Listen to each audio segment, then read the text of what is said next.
પરંતુ કહેવાની વાત એ છે કે જ્યારે તમારા સવાલ ઉપર આવું કે તમે કોંગ્રેસની વાત કરી, હેમંતભાઈ 2013માં જ્યારે પ્રધાનમંત્રી સરદાર મનમોહનસિંહ સાહેબ અમદાવાદમાં એક સભા ખાતે આવ્યા હતા ત્યારે એક વ્યક્તિ એમના ઉપર જૂતું ફેંકેલું અને એના વિડીયો પણ વીટીવીની સિસ્ટમમાં હશે અને એ વ્યક્તિને પ્રધાનમંત્રીજીએ સ્ટેજ ઉપરથી ગુજરાત પોલીસને એવું કીધેલું જ્યારે ગુજરાતમાં નરેન્દ્રભાઈ મોદીની સરકાર હતી, પોતે માનનીય મુખ્ય અહીંયાના માનનીય સીએમ હતા.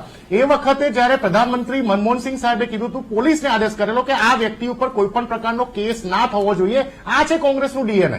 ગુજરાતમાં જ્યારે કોંગ્રેસની સરકાર હતી વિધાનસભામાં ત્યારે જ્યારે પણ કોઈ પણ આંદોલનકારી, કોઈ પણ વર્ગના કર્મચારીઓ અથવા તો કોઈ પણ ધર્મના વ્યક્તિઓ આંદોલન લઈને આવતા હતા ત્યારે એની માટે રેડ કાર્પેટ બિછાવવામાં આવતું હતું, એમની માટે તંબુ બાંધવામાં આવતું હતું, એમની માટે પાણીનું આયોજન કરવામાં આવતું હતું. ક્યારે પણ દંડાવાળી કરી હોય એવા દ્રશ્યો તમે નહીં જોયા હોય.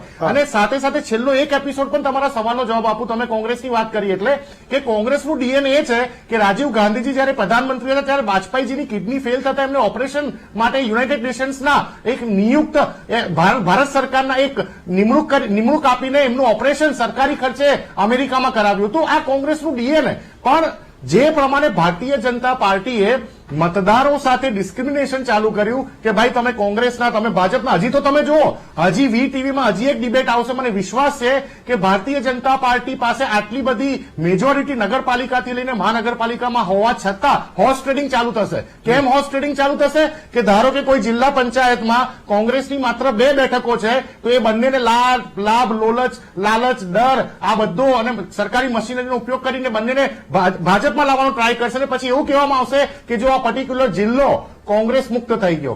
આ રાજકારણની પરિભાષા નથી હેમંતભાઈ. કોઈ કોઈનાથી મુક્ત નથી થતું. 150 વર્ષ જૂની પાર્ટી ભારત દેશમાં જમ્મુ કાશ્મીરથી લઈને કેરલા સુધી દરેક બુથમાં કોંગ્રેસનો કાર્યકર્તા તમને જોવા મળે. હેલ્ધી રાજકારણ હોવું જોઈએ, આ મારું સ્પષ્ટ માનવું છે. તમે પણ લડો, અમે પણ લડીએ. તમે જીત્યા તો તમને સેલ્યુટ, અમે જીત્યા તો અમે સેલ્યુટ. તમે જનતાનું કામ કરો, અમે પણ કરીએ. આ હેલ્ધી રાજકારણની પરિભાષા.